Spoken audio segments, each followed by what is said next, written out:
আব্বাসকে দাঁড়াতেই হবে এখানে, পরিষ্কার কথা। আমি বড় বড় কথা বলে বাজার গরম করে আর পালিয়ে যাবে লেজ গুটিয়ে, এটা কিন্তু হবে না। হয় আব্বাস নয় নওশাদ, নয় ওদের দুটাটা আরো কমরেড আছে, তাদেরকে দাঁড়াতেই হবে এখানে। আমরা না দাঁড়ালে কিন্তু আমরা গিয়ে ফুরফুরা শরীফ থেকে জোর করে এনে এখানে দাঁড় করাবো। অ্যাকচুয়ালি শওকত মোল্লা ভয় পেয়েছে। শওকত মোল্লা কদিন আগেই বলেছিল যে যদি আব্বাস সিদ্দিকী বাপের বেটা হয়ে থাকে, যদি মায়ের দুধ খেয়ে থাকে, তাহলে আব্বাস সিদ্দিকী আমার বিরুদ্ধে দাঁড়াক, বা না দাঁড়ালে আমি জোর করে টেনে দাঁড় করাবো, দাঁড়াতেই হবে। তাহলে আজকের সেই আব্বাস সিদ্দিকীর বিরুদ্ধে এত বড় বড় কথা বলা ব্যক্তি শওকত মোল্লা, তার যদি এত জোরালো, এত অভিজ্ঞ রাজনৈতিকবিদ হয়, তাহলে তার ছোট ভাই নওশাদ সিদ্দিক থেকে এত ভয় কেন পাচ্ছে? কেন সে ভাঙড়ে দাঁড়াতে পারবে না? ফলে ভাঙড়ে দাঁড়ানোর মতো ক্ষমতা তার নেই। পরিষ্কার কথা, শওকত মোল্লার অত্যাচারে জর্জরিত হয়ে সাধারণ মানুষ সিদ্ধান্ত নিয়েছে, না ক্যানিং পূর্বে তাকে আর জয়যুক্ত দেখতে চায়, না ভাঙড়ের মানুষ তাকে শওকত মোল্লাকে বিপুল ভোটে জয়যুক্ত করাতে চায়। কারণ ভাঙড়ের মানুষ একটা জিনিস বুঝেছে, গোটা ক্যানিং জ্বালিয়ে জ্বালিয়ে ভাঙড়ে এসেছে। ভাঙড়ে সে অবজারভার হওয়ার পর থেকে, শুরু থেকেই পঞ্চায়েত ইলেকশনে রক্তের গঙ্গা বইল। কয়েকটা কয়েকশো মতো গাড়ি জ্বালিয়ে দিল, কয়েকশো মানুষের ঘর বাড়ি ভাঙচুর হলো, 34,000-এর বেশি মানুষ মিথ্যা মামলায় জড়ে গেল। তারপর একটা থানা ভেঙে 13টা থানা হলো। তারপরেও ভাঙড়ে সন্ত্রাস বন্ধ নেই, ভাঙড়ে অত্যাচার বন্ধ নেই। ফলে এই হারামখোর শওকত মোল্লাকে যদি এই এলাকা থেকে তাড়াতে পারি বা হারাতে পারি, তাহলে কমসে কম ভাঙড়ের মানুষ নিঃশ্বাস ফেলতে পারবে। এই শপথ ভাঙড়ের মানুষ নিয়েছে। এবং Naushad Siddiqui Pirzada Indian secular front এবং সংযুক্ত মোর্চার একমাত্র বিধায়ক, সে সারা বাংলায় যেখানে অন্যায় অত্যাচার দেখেছে, তার শক্তি মতো ক্ষমতা অনুযায়ী দৌড়ে সেখানে গেছে।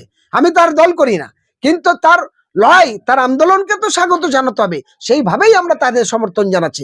ইভেন আমি আপনাদের মাধ্যমে বলি, ক্যানিং পূর্বের পরিস্থিতি যে জায়গায়, আমার নিজের রিলেটিভ, তাদের ঘর বাড়ি ভেঙে দিয়েছে, মোটর তুলে দিয়েছে, আই কার্ড আধার কার্ড ছিঁড়ে দিয়েছে এবং ইফতারি পর্যন্ত নষ্ট করেছিলেন হলো সেই শওকত মোল্লা। আমার বক্তব্য, আপনার যদি রাজনীতি করা হয় রাজনীতি করুন, কিন্তু ধর্ম নিয়ে সুড়সুড়ি করা দিয়ে মানুষকে বিভাজন তৈরি করবেন, সেটা কারা করছে? শওকত মোল্লা সন্ত্রাস বাহিনীর নাম হচ্ছে, নওশাদ সিদ্দিকীর ঘাড়ে চাপাচ্ছে। শওকত মোল্লা বোম নিয়ে যেতে গেলে লোক ধরা পড়ছে, নওশাদ সিদ্দিকীর নাম করছে। সকালে ঘুম থেকে উঠে নওশাদের দেখতে পায়, পানি খেতে গেলে ছাওয়া দেখতে পায়। সকালে উঠে বাথরুমে যাবে, টয়লেটে, সেখানে যেন দরজার আড়ালে নওশাদ সিদ্দিক দেখতে পায়। ফলে ঘুমাতে, বসতে, খেতে, শুতে 24 ঘন্টা তার নাম। ফলে সেই আতঙ্কিত শওকত মোল্লা এখন স্ট্রোক না হয়ে যায়, হার্ট অ্যাটাক না হয়ে যায়। ফলে এখন তাই বাংলার মানুষ নয়, তার দলের নেতৃত্বরা বুঝেছে এই নটরাজ ক্রিমিনালকে, তাহলে ওই নওশাদের বিরুদ্ধে আগে জিতুক, তাহলে তার জায়গা হবে। ফলে আজকের এখানে দাঁড়ালে সে 1 লক্ষের বেশি ভোটে হারবে। ফলে লজ্জা নিবারণটা কোথায় যাবে? তার বড় বড় কথা শেষ হবে। সেই কারণে তার পরিকল্পিতভাবে তার যারা অনুগামী ছিল, ভক্ত ছিল ক্যানিং পূর্বে, তাদেরকে কিছু পয়সা কড়ি দিয়ে রাস্তায় নামিয়ে দিয়েছে যে বাহারুলের বিরুদ্ধে তোমরা প্রতিবাদ করো, বাহারুলকে যাতে না হতে পারে, বহিরাগত না হতে পারে। আরে ভাই, তোরাই বলেছিলিস নওশাদ সিদ্দিকীর বহিরাগত, তাহলে ভাঙড়ের ছেলে ওখানে গেলে বহিরাগত তার নামে বলা হচ্ছে। ফলে এটা সম্পূর্ণ শওকত মোল্লার ব্যর্থতা এবং তার আগামী দিনের ভবিষ্যৎ যে অত্যাচার করেছে সেই ভয়ে আতঙ্কিত হয়ে তিনি দাঁড়াতে চাইছেন না। ফলে আমি আপনাদের উদ্দেশ্যে বলি, ভাঙড়ের মানুষ এবং ক্যানিং পূর্বের মানুষকে বলবো, আপনারা অবাধ সুষ্ঠু নির্বাচনের জন্য আওয়াজ তুলুন এবং একই সঙ্গে এই তৃণমূল কংগ্রেসের সে ক্যানিং পূর্ব আর ভাঙড় বা যেখানেই হোক, তাদেরকে বিপুল ভোটে হারান। তাহলে দেখবেন একদিকে যেমন আনএডেড মাদ্রাসার শিক্ষকদের ঠিক জায়গা তৈরি হবে, ফলে আনএডেড মাদ্রাসায় যে সমস্ত ছাত্রছাত্রীরা আছে, পথচালিত কুকুরের জন্য খাদ্য দেওয়া হবে, কিন্তু মাদ্রাসার ছাত্রছাত্রীদের খাওয়া দেওয়া যাবে না। আজকে তারা ধন্যবাদ দিচ্ছে। আপনি যে কথাটা বলছেন শওকত মোল্লা ভয় পেয়েছে, আন্দোলন করছে তো শওকত মোল্লার অনুরাগীরা, ক্যানিং পূর্বের ভোটারেরা, সেখানে শওকত মোল্লা নাম আছে। এটা তো শওকত মোল্লা প্ল্যান করে করাচ্ছে।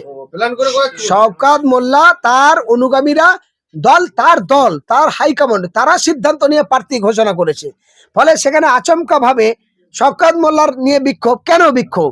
কারণ বুঝেছে শওকত মোল্লা ক্যানিং পূর্বে থেকে এত মোটা অঙ্কের তোলা আদায় করেছে, এত মোটা অঙ্কের জোর করে নদীর চর দখল করে ফিশার হিসেবে একদম প্লাট তৈরি করে লক্ষ লক্ষ টাকা সেখান থেকে লুটেছে, ফিশারি থেকে লুটছে এবং রাস্তায় 6 ইঞ্চি মালের জায়গায় 3 ইঞ্চি মাল দিচ্ছে, কন্ট্রাক্টারি টাকা লুটছে আর মানুষের ধমকে চমকে ভয় দেখিয়ে কোটি কোটি টাকার মালিক হচ্ছে, ফলে সেই জায়গায় দাঁড়িয়ে সেই লোভটা ছাড়তে পারছে না। এবং অন্য জায়গায় গেলে, ভাঙড়ে গেলে সেই একই রকম অবস্থা করবে। সেখানে গেলে মানুষ বুঝে গেছে এ হারামিকে দিয়ে হবে না, তাহলে একে হারাতে হবে। ফলে শওকত মোল্লা এখন আতঙ্কিত, দিশেহারা হয়ে গেছে, সে কি করবে বুঝতে পারছে না। শওকত মোল্লার দিকে কি মমতা ব্যানার্জির কুদৃষ্টি পড়েছে বলে মনে হয়? একদম শুধু আপনার মমতা ব্যানার্জি না, তার দলের কুদৃষ্টি পড়েছে। দেখুন, পাপ কোনোদিন বাপকে ছাড়ে না। আল্লাহ তাআলা বলছে ছেড়ে দেয় মানুষকে, ছাড় দেয় না। আজকে শওকত মোল্লার সেই পরিস্থিতি, পাপ করলে ভুগতে হয়। কারণ মমতা ব্যানার্জি বুঝেছে, এক সময় এই শওকত মোল্লা মমতা ব্যানার্জির গাড়িতে বোম মারতে গেছিল, এই শওকত মোল্লার নেতৃত্বে মমতা ব্যানার্জির মঞ্চ ভাঙতে গেছিল। মমতা ব্যানার্জি কি ভুলে গেছে সেই পুরানো দিনটা? আজকের তাই শওকত মোল্লা অনেক বাহানা করে করে 4-5 গাড়ি পুলিশ নিয়ে ঘুরছে, আর মঞ্চে দাঁড়িয়ে দাঁড়িয়ে একে মারবো ওকে মারবো, গালা গালি নানান রকম বড় ছোট কথা। এই শওকত মোল্লার পেছনে যদি 5 গাড়ি পুলিশ ঘরে, তাহলে তার একার হিম্মতটা কোথায় থাকলো? তার নিজের গণতান্ত্রিক অধিকার কোথায় থাকলো?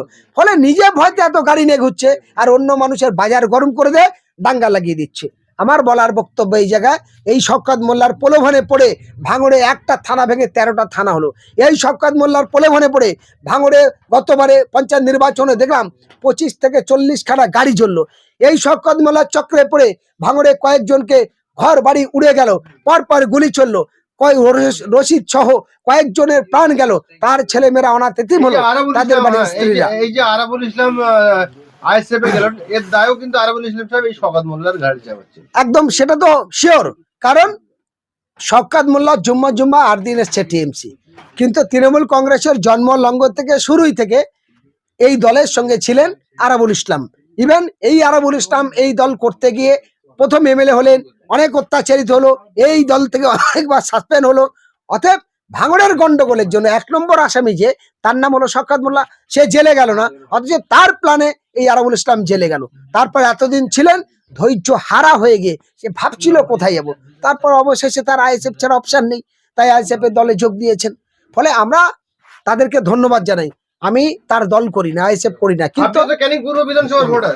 আমি ক্যানিং পূর্ব নয়, বারুইপুর পূর্বের ভোটার। ক্যানিং পূর্বে বিধানসভায় আমি প্রার্থী হব বলে ঘোষণা করেছিলাম, কিন্তু আরাবুল ইসলাম যেহেতু ক্যান্ডিডেট হচ্ছে, তার সঙ্গে আমার গভীরতা সম্পর্ক, এবং আমি তার পূর্ণ সহযোগিতা করি, এবং চাই যে আরাবুল ইসলামের মতো পুরানো রাজনৈতিক সিনিয়র মানুষ সে লক্ষাধিক ভোটে ক্যানিং পূর্ব থেকে জয়যুক্ত হবে। ক্যানিং পূর্বে দাঁড়াবো না, কারণ আরাবুল ইসলামের জন্যই আমি ক্যানিং পূর্ব থেকে সরে এসেছি। তার সঙ্গে আমার গভীরতা সম্পর্ক, এবং তার উন্নয়নের দিক, তার রাজনৈতিক দিক, তার সামাজিক দিক, তার অন্যান্য দিকগুলো আমি জানি। ফলে কিছু এই শওকত মোল্লার মতো কিছু প্রলোভনে বিভিন্ন কিছু দুর্ঘটনা যা ঘটেছে, কিন্তু আরাবুল ইসলাম এতই নিরপেক্ষ মানুষ, সে গিয়ে যে অত্যাচার হয়েছে, খুন হয়েছে, সেখানে গিয়ে মানুষের কাছে প্রকাশ্য ক্ষমা চাইছে।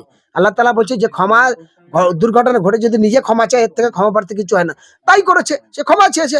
তবে হ্যাঁ, আমি বারুইপুর পশ্চিম বিধানসভায় দাঁড়াবো, এবং আমরা বেশ কয়েকটি বিধানসভায় লড়বো, সেটা কয়েকদিনের মধ্যে আপনাদেরকে জানাবো কলকাতা প্রেস ক্লাবে সাংবাদিক সম্মেলন করে। ভাঙড়ে এবং ক্যানিং পূর্বে আমাদের কিছু, আমরা বিভিন্ন যে সামাজিক কাজকর্মের সঙ্গে যুক্ত, তার ভিত্তি করে আমাদের নিজস্ব পকেট ভোট কিছু আছে, আমাদের নিজস্ব কিছু অনুগামীরা সমর্থক আছে, তাদেরকে সকলের নির্দেশ দেওয়া হয়েছে যে ক্যানিং পূর্বে সবাই আইএসএফ এর প্রার্থীকে ভোট দেবে, ক্যানিং ভাঙড়ে সবাই মিলে আইএসএফ কে ভোট দেবে।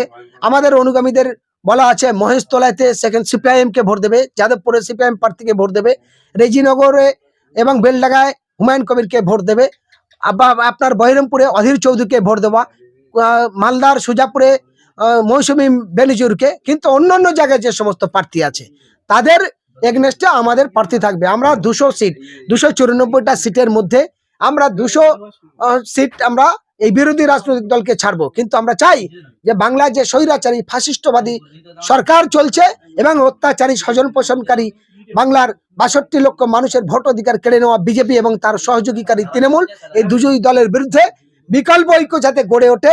মহাজোট রাজনৈতিক ক্ষেত্রে হলো না, কিন্তু মানুষের ঐক্য হবে, মানুষের অলিখিত জোট হবে, সেই জোটে আমরা অংশগ্রহণ করব। এবং আমরা চাই বেকার সমস্যার সমাধানের জায়গা, আমরা চাই মানুষের প্রকৃত কর্মস্থানের জায়গা, আমরা চাই হিংসামুক্ত সুষ্ঠু সমাজ করতে, আমরা চাই অবাধ সুষ্ঠু নির্বাচন করতে। কিন্তু এই মানুষের রাজনীতির নামে যে ভণ্ডামি চলছে, রাজনীতির নামে যে স্বৈরাচারিতা চলছে, যে খুন, মার্ডার, ধর্ষণ, রাহাজানি, এদের কাজ হলো একটাই, অর্থ গদি আর ক্ষমতার লোভের জন্য এরা অনেক কিছু ঘটনা ঘটিয়ে দিচ্ছে। এদের কাজ এসে বসে ভাই লুটে পেটে খাই।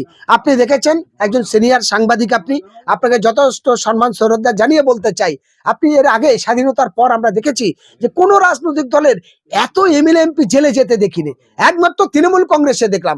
কোন রাজনৈতিক দলের মধ্যে এত প্রেম লীলা বুড়ো বয়সে বৃদ্ধ বয়সে করে সেটাই একমাত্র তৃণমূল কংগ্রেসে। আপনি ভাবুন তো মদন মিত্রর কথা, আপনি ভাবুন তো কুণাল ঘোষের কথা, আপনি ভাবুন তো সুদীপ ব্যানার্জির কথা, আপনি ভাবুন তো তাপস পালের কথা, আপনি ভাবুন তো এই দলের কলকাতার যে প্রাক্তন মেয়র শোভনের কথা, আপনি ভাবুন তো পার্থ চট্টোপাধ্যায়ের কথা, আপনি ভাবুন তো দিল্লি রাজধানী পার্লামেন্টের মতো জায়গায় বসে জুন মালিয়ার হাত ধরে টানছে সৌগত রায়। এই দলের লজ্জাটা কি আছে? এদের দ্বারা এই সমাজের তরুণ তুর্কি যুবক যুবতীরা কি শিখবে?